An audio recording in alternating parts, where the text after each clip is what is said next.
চরম অব্যবস্থাপনায় কিন্তু শেষ হয়েছে মেসির কলকাতা সফর। সেই বিষয়ে আমাদের সাথে শেষ খবর জানাতে যুক্ত হচ্ছেন কলকাতা থেকে শুভজিৎ পুতুদণ্ড। পুতুদণ্ড জানাবেন যে ইতিমধ্যে কিন্তু কলকাতা ছেড়ে গেছে, আমরা যতটুকু জানি মেসি, এবং তিনি ইতিমধ্যে হায়দ্রাবাদের উদ্দেশ্যে রওনা দিয়েছেন। কি হয়েছে আসলে কলকাতার সল্ট লেকে, যদি একটু জানান দর্শকদের। তো নতুন এবং ফিরে আসা গ্রাহকদের জন্য নগদে চলছে ক্যাশব্যাক সহ প্রতিদিন হাজারো উপহার জেতার সুযোগ। হবে আশা আর ফেরা, সারপ্রাইজ সেরা। মেসি মাত্র 12 ঘন্টার কলকাতা সফর, সেই কলকাতা সফর কিন্তু মাত্র 8 ঘন্টায় নামিয়ে আনা হয়েছিল, কারণ গতকাল বিমানবন্দরে তার একদিকে নামতে কিছুটা দেরি হয়েছে এবং আজকে যখন প্রোগ্রাম হওয়ার কথা ছিল দুপুর 2টো পর্যন্ত, কিন্তু যে পরিমাণে বিশৃঙ্খলা এই স্টেডিয়ামে শুরু হয়েছিল তার ফলে কিন্তু প্রায় নির্ধারিত সময়ের 2 ঘন্টা আগে মাত্র 20 মিনিট স্টেডিয়ামে থাকার পরেই কিন্তু মেসিকে বেরিয়ে আসতে হয় নিরাপত্তাজনিত কারণে, এবং মেসিকে সরাসরি বিমানবন্দরে পৌঁছে দেওয়া হয়। যদিও বিমানবন্দরে মেসি দীর্ঘক্ষণ অপেক্ষা করেছে এবং তারপরে নির্ধারিত সময় যে সেই 2টোর সময় তিনি শহর ছেড়েছে। তবে বিশৃঙ্খলার মূল কারণ যেটা বলা হচ্ছে সেটা মেসির যে টিকিট, অর্থাৎ আপনি যদি একটা ক্যালকুলেশন করেন, আপনি যদি দেখেন ভালো করে যে ওয়েস্ট ইন্ডিজের সাথে বাংলাদেশের সাম্প্রতিক যে টি-20 বিশ্বকাপ, সেখানে টিকিট রাখা হচ্ছে 100 রুপি।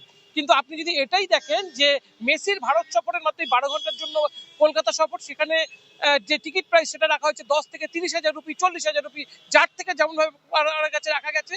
অন্যদিকে যদি আপনি দেখেন মেসির সাথে একটা সেলফি তুলতেও 10 লক্ষ রুপি চার্জ করা হয়েছে, ন্যূনতম এটার প্রাইস বলছে ন্যূনতম 10 লক্ষ রুপি। ফলে মানুষের মধ্যে মেসিকে কাছে পাওয়ার একটা আবেগ ছিল এবং সেই আবেগকে উদ্যোক্তারা বিক্রি করেছে, বিভিন্ন স্পন্সরদের কাছে মেসির প্রতি কটা মিনিট, প্রতি কটা সেকেন্ড বিক্রি করেছে, এবং এই বিক্রি করার সময় অর্থাৎ স্পন্সরদের মেসির কাছে ঠেলে দেওয়ার যে আবেগ, যে কাজটা উদ্যোক্তারা করেছে, ফলে দর্শকরা, যে লক্ষ লক্ষ দর্শক গতকাল থেকে স্টেডিয়ামের পাশ থেকে, রাস্তার পাশ থেকে, বিমানবন্দরের পাশে অপেক্ষা করেছে, তারা কিন্তু কেউ মেসিকে পায়নি। এবং এটা কিন্তু তাদের যে ক্ষোভের বিস্ফোরণ সেটা স্টেডিয়ামে ঘটেছে। স্টেডিয়ামে তারা 1 মিনিটের জন্য মেসিকে পায়নি, তারা বলছে নেতা মন্ত্রী উদ্যোক্তারাই মেসিকে ঘিরে রয়েছে এবং তারা পায়নি। এর ফলেই কিন্তু তারা সেখানে ভাঙচুর শুরু করে, সেখানে অগ্নিসংযোগ করে, এবং এই যে সমস্যা সেটা কিন্তু বৃহত্তর আকারে দেখা যায়। কলকাতা পুলিশ বাধ্য হয় লাঠিচার্জ করতে এবং তারপরে মেসিকে সেখান থেকে তুলে নিয়ে তারা কিন্তু বিমানবন্দর অবধি পৌঁছে দেয়। মুখ্যমন্ত্রী মমতা বন্দ্যোপাধ্যায় গোটা ঘটনার জন্য মেসির কাছে ক্ষমা চেয়েছে, কিন্তু এই ঘটনা কিন্তু কলকাতার কাছে একটা চূড়ান্ত লজ্জা হয়ে থাকলো এখনো পর্যন্ত। সাফেদ।